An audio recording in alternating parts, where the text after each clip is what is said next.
Episode 3 की शुरुआत में हम देखते हैं कि वेंसडे के मॉम डैड थिंग के बर्थडे को भूलने पर उसकी खास देखरेख करवाते हैं। फिर वेंसडे के डैड वेंसडे की मॉम से पूछते हैं, तुम्हारी काला को लेकर तैयारी कैसे चल रही है। वेंसडे की मॉम बताती है, कल मुझे मम्मा को कॉल करने का मन हुआ और मुझे लगा कि मैं उन्हें कॉल करके यहाँ बुलाऊं, क्योंकि वो नेवरमोर की सबसे रईस एलिमिना है, इसलिए प्रिंसिपल ने मुझे ये जिम्मा दिया है। साथ ही वेंसडे की मॉम कहती है, लेकिन वो हमेशा ही मुझे हर मुलाकात में टॉर्चर करती रहती है, पर मुझ में भी दर्द सहने की शक्ति है। ये सब कुछ बताते हुए वेंसडे की मॉम का मूड खराब हो जाता है। वेंसडे के पापा उसकी मॉम का मूड ठीक करने के लिए डांस करने लग जाते हैं, लेकिन वेंसडे की मॉम को एहसास होता है कि वेंसडे गुड्डी की किताब उनके रूम में ढूंढ रही है। वेंसडे की मॉम अपने रूम में जाती है तो देखती है कि वेंसडे बुक ढूंढ रही है। तभी वेंसडे की मॉम आ जाती है। वेंसडे अपनी मॉम से कहती है, आप मुझे एक मौका दीजिए, मुझे गुड्डी की किताब की ज़रूरत है। आगे वेंसडे बताती है, हाल ही में मैंने देखा है कि एनिड मरने वाली है और उसकी मौत की जिम्मेदार मैं हूँ। मुझे उसकी कब्र दिखी और चारों तरफ काले कुएं और उनमें एक आंख वाले कुआं जो इन सब का सरदार था। गेलपिन और उसके पुराने दोस्त को भी इन्हीं कुओं ने मारा है। ये किसी की भी साजिश हो सकती है। इस पर वेंसडे की मॉम कहती है, तुम्हारा मतलब है एवियन। वेंसडे कहती है, हाँ, आप सिर्फ मुझे एक मौका दीजिए, मैं कातिल को ढूंढ लूँगी और एनिड को भी बचा लूँगी। लेकिन फिर भी वेंसडे की मॉम उससे गुड्डी की बुक नहीं देती है। फिर वेंसडे अपनी मॉम पर गुस्सा होकर चली जाती है। अब हम देखते हैं कि वेंसडे अपने रूम में केस को सुलझाने की कोशिश कर रही है और एनिड कैंपिंग ट्रिप के लिए तैयार हो रही है। वो अपने आउटफिट डिसाइड कर रही है। एनिड को उसकी ड्रेस नहीं मिलती है, जिससे वो परेशान हो जाती है। वेंसडे इस वजह से काम नहीं कर पाती है, पर वेंसडे इससे छुटकारा पाने के लिए एनिड को दूसरे रूम में भेज देती है। वेंसडे को काम करने के लिए शांति मिल जाती है। वेंसडे थिंग से बात करती है। एनिड को बिल्कुल भी पता नहीं चलना चाहिए कि वो मरने वाली है, क्योंकि जो एक ड्रेस खो जाने पर इतनी परेशान हो सकती है, जब उसे पता चलेगा कि वो मरने वाली है तो वो क्या करेगी, उसका पता नहीं। तभी यहाँ अदृश्य लड़की आती है। वेंसडे इसे कहती है, तुम यहाँ कब से थी। अदृश्य लड़की कहती है, एनिड मरने वाली है। इस पर वेंसडे कहती है, उसे कुछ नहीं होगा, क्योंकि मैं उसे पहले ही कातिल को ढूंढ लूँगी और मुझे तुम्हारी कोई ज़रूरत नहीं है। वेंसडे उसे रूम से जाने के लिए कहती है। दूसरी साइड वेंसडे का भाई ज़ॉम्बी को खाना खिला रहा है। पिछले एपिसोड में ज़ॉम्बी यहाँ से भाग गया था, लेकिन ज़ॉम्बी खुद यहाँ वापस आ जाता है।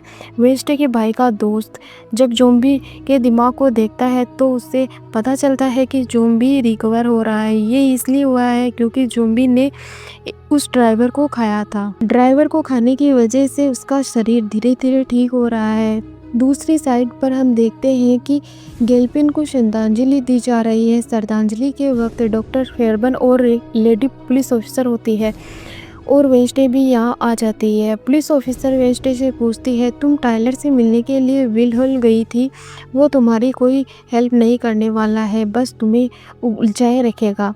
फिर पुलिस ऑफिसर यहाँ से चली जाती है। वेंसडे डॉक्टर फेयरबर्न से पूछती है, गेलपिन टायलर से मिलने के लिए आया था क्या। और डॉक्टर फेयरबर्न बताती है, हाँ, एक बार टायलर अपने इंसानी रूप से पूरी तरह ट्रांसफॉर्म हो गया था और टाइटेनियम की बेड़ियों को तोड़ने लगा था। उसे रोकने पर पूरे 5 मिनट लगे थे। आज तक ऐसा कभी भी नहीं हुआ है। वेंसडे कहती है, कातिल एवियन है। डॉक्टर फेयरबर्न कहती है, विल हेल का कोई भी पेशेंट एवियन नहीं है।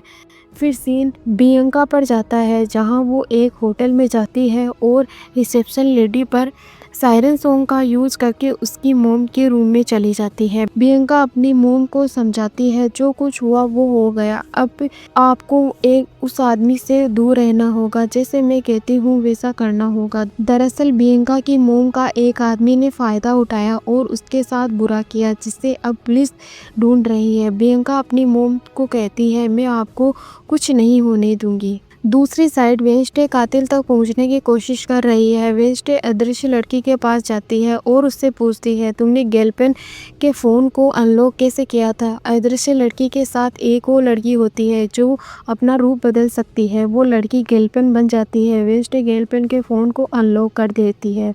अदृश्य लड़की गेलपिन का कुछ सामान भी वेंसडे को दे देती है। वेंसडे दोनों लड़कियों को बाहर भेजकर अपने काम में लग जाती है। वेंसडे जब गेलपेन के फ़ोन को चेक करती है तो उसे पता चलता है कि गेलपेन का दोस्त उसे मैसेज भेजता है जिसमें वो किसी सबूत की बात कर रहा है। वेंसडे गेलपेन के सामान से सबूत ढूंढने की कोशिश करती है। सामान में वेंसडे को कुछ फोटोज मिलते हैं जिनमें पाइन क्रस्ट की एक जगह दिखाई जाती है जहां सबूत है। पाइन क्रस्ट तक पहुंचने के लिए वेंसडे को जेरिको कैंप में इन्वॉल्व होना पड़ेगा। तो अब वेंसडे कैंपिंग में जाने के लिए तैयार हो जाती है। एकेडमी से सभी बच्चे कैंप के लिए निकल रहे हैं। वेंसडे को कैंप के लिए जाते देख एनिड को बहुत खुशी होती है क्योंकि वो चाहती थी कि वेंसडे उसके साथ जाए। अब सब जेरिको कैंप पहुंच जाते हैं। वेंसडे का भाई ज़ॉम्बी को भी एक बॉक्स में पैक करके ले आता है। वेंसडे अपने भाई से पूछती है इसमें क्या है। वेंसडे का भाई उससे कहता है इसमें कुछ नहीं, बस पटाखे हैं जो मैं मौज मस्ती के लिए लाया हूँ। तभी यहाँ उसके मॉम डैड आ जाते हैं जिन्हें ये दोनों देखकर खुश नहीं होते हैं। वेंसडे चली जाती है। अब सब अपने अपने टेंट लगा लेते हैं। वेंसडे का भाई टेंट लगा लेता है और उसके बाहर कुछ रॉकेट्स लगा देता है जिन्हें देखकर उसका दोस्त कहता है तुमने ये रॉकेट क्यों लगाई है। दरअसल उसे कुछ पता नहीं है कि अंदर क्या है। वेंसडे के भाई ने टेंट में ज़ॉम्बी को रखा हुआ है जिसे देखकर उसका दोस्त उस पर गुस्सा होता है। अब सभी स्टूडेंट के बीच प्रिंसिपल अनाउंसमेंट करते हैं कि अगले 2 दिनों तक जेरिको कैंप का नाम कैंप आउटकास्ट रहेगा। तभी यहाँ नॉर्मिस आ जाते हैं। नॉर्मिस के हेड कहते हैं मैंने ये कैंप 6 महीने पहले बुक किया था। हेड प्रिंसिपल को एक स्लिप दिखाते हैं और कहते हैं हम यहाँ रहेंगे। प्रिंसिपल उन्हें अपनी स्लिप दिखाते हैं जिसमें 2 दिन पहले हेड ने जेरिको कैंप बुक किया था, इसलिए जेरिको कैंप से अब आउटकास्ट को जाना पड़ेगा। लेकिन वेंसडे हेड से कहती है मुकाबला करने से ये तय कर लिया जाएगा कि यहाँ कौन रहेगा, इसलिए अब दोनों टीम के बीच मुकाबला होगा। मुकाबले में दोनों टीम को उनका एक टीम जेफर्ट मिलेगा जिसके निर्माता द विंची स्टूडेंट होंगे। जेफर के साथ स्टूडेंट पहले आएगा तो वो टीम जीत जाएगी। वेंसडे को कैंपिंग से कोई मतलब नहीं है, उसे सिर्फ गेलपिन के केबिन तक पहुंचना है। अब दोनों टीम जेफर को हासिल करने के लिए निकल जाती है। कैडेट टीम को जेफर पहले मिल जाता है और वो ग्रीन फ्लैग फायर कर देते हैं। वेंसडे थिंग से वुल्फ को बुलवाती है पर कैडेट उन पर केमिकल गैस फायर कर देते हैं जिससे वुल्फ रुक जाते हैं। फिर वेंसडे थिंग से हवाई मदद का इशारा करवाती है। तब वेंसडे के भाई का दोस्त कैडेट पर मधुमक्खियां छोड़ देता है। वेंसडे जेफर ले आती है और बियांका ग्रीन फ्लैग फायर कर देती है पर वेंसडे काफ़ी पीछे होती है और कैडेट टीम का मेंबर लगभग जेफर रखने वाला होता है। लेकिन वेंसडे अपने तरीके से कैडेट के मेंबर से पहले जेफर रखने में कामयाब होती है। आउटकास्ट विनर बन जाते हैं। अब वेंसडे गेलपिन के केबिन जाने के लिए अपने टेंट से निकलती है पर यहाँ प्रिंसिपल आते हैं जो उसको थैंक्स कहते हैं।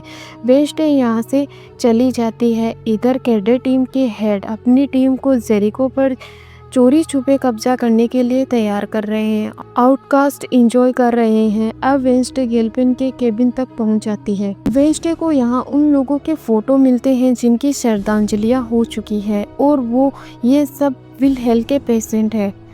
वेंसडे को यहाँ लुइस के बारे में पता चलता है। लुइस इस पूरे खेल को अंजाम दे रही है जिसका अगला शिकार एनिड है। वेंसडे सभी फोटोज ले लेती है। वेंसडे को ये सब करते एक आंख वाला कुआं देख रहा है। दूसरी साइड वेंसडे के मोम को प्रिंसिपल मना रहे हैं कि वो अपनी मोम को यहाँ बुला ले ताकि वो नेवरमोर के लिए कुछ डोनेशन दे दे तो बच्चों का भला हो जाए। इधर एनिड से एजेक्स पूछ रहा है कि उसने उसके साथ ऐसा क्यों किया है। एनिड एजेक्स से माफ़ी मांगती है। फिर एजेक्स यहाँ से चला जाता है। यहाँ हम देखते हैं कि कैडेट के स्टूडेंट जेरिको कैंप को हासिल करने की कोशिश कर रहे हैं। सीन वेंसडे और उसकी मोम पर जाता है। वेंसडे अपनी मोम को तलवारबाजी की चुनौती देती है। वेंसडे की मोम वेंसडे की चुनौती को मान लेती है। वेंसडे के फादर नहाने के लिए चले जाते हैं। वेंसडे का भाई अपने फ्रेंड के साथ एंजॉय कर रहा है। दूसरी साइड कैडेट के हेड अपनी टीम के साथ जेरिको पर कब्जा करने की प्लानिंग कर रहे हैं, जिसमें वो खुद ही फंस जाते हैं। वो उस टेंट में चले जाते हैं जहां ज़ॉम्बी होता है। ज़ॉम्बी हेड का खात्मा कर देता है। ये देखकर कैडेट टीम के बाकी मेंबर भाग जाते हैं। वेंसडे के भाई को पता चल जाता है कैंप में कुछ हुआ है। वो अपने कैंप की ओर भागता है। सीन वेंसडे और उसकी मोम पर जाता है। वेंसडे और उसकी मोम के बीच मुकाबला शुरू हो जाता है। मुकाबले में 2 कांच के दिल होते हैं। ये दोनों एक एक ले लेती है। जो भी तलवार से जिसके कांच के दिल को पहले तोड़ेगी वो विनर होगी। वेंसडे कहती है, अगर मैं जीत गई तो आपको गुडी की किताब मुझे देनी होगी। वेंसडे की मोम कहती है, अगर मैं जीती तो मैं गुडी की किताब को जला दूंगी। दोनों में मुकाबला स्टार्ट हो जाता है। मुकाबले का गवाह थिंक होता है। इधर कैडेट टीम के हेड को मरा देख वेंसडे का भाई और उसका दोस्त डर जाते हैं। यहाँ अदृश्य लड़की आ जाती है। ये लड़की भी ज़ॉम्बी को ढूंढने में इनकी मदद करती है। दूसरी साइड वेंसडे और उसकी मोम लगातार मुकाबला कर रही है। ज़ॉम्बी बाहर आ चुका है और वो एक लोहे की कुल्हाड़ी ले लेता है और वेंसडे के फादर के बाथरूम तक चला जाता है। ज़ॉम्बी वेंसडे के फादर को खाने ही वाला होता है कि उनका बेटा यहाँ आ जाता है और उन्हें बचा लेता है। सभी स्टूडेंट इकट्ठे हो जाते हैं और ज़ॉम्बी को देख रहे हैं। प्रिंसिपल भी आ जाते हैं। प्रिंसिपल सभी स्टूडेंट को यहाँ से भगाते हैं। ज़ॉम्बी जंगल में वहाँ चला जाता है जहाँ वेंसडे और उसकी मोम के बीच मुकाबला चल रहा है। वेंसडे की मोम वेंसडे को हरा देती है। ज़ॉम्बी वेंसडे की मोम पर हमला करने वाला होता है, लेकिन वेंसडे ज़ॉम्बी पर तलवार फेंकती है, जिससे ज़ॉम्बी रुक जाता है। वेंसडे अपनी मोम को बचा लेती है। अब जेरिको कैंप में पुलिस बुलाई जाती है। ज़ॉम्बी पुलिस की गिरफ्त में होता है। कैडेट टीम के हेड की बॉडी को भी पुलिस ले जाती है। वेंसडे ये सब देख रही है और सोच रही है एनिट की जान अब भी खतरे में है। यहाँ वो एक आँख वाला कौवा भी होता है जो सब कुछ देख रहा है। इस बार कौवे के साथ उसका एक नकाबपोश आदमी भी होता है जो उससे ये सब करवा रहा है।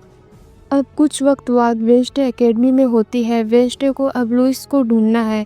लुइस ये सब करवा रहा है। लुइस के मिलने पर ही एनिट की जान बचेगी। सीन विल हेल पर जाता है जहां ज़ॉम्बी को ले जाया गया है। जूडी और डॉक्टर फेयरबर्न बातें कर रही है। डॉक्टर फेयरबर्न जूडी से कहती है, हमें ज़ॉम्बी पर खास नज़र रखनी होगी क्योंकि ये बहुत खतरनाक है। इसने 2 मर्डर किए हैं। लास्ट में थ्रोन हिल को दिखाया जाता है। इसी के साथ एपिसोड 3 की एंडिंग यही होती है।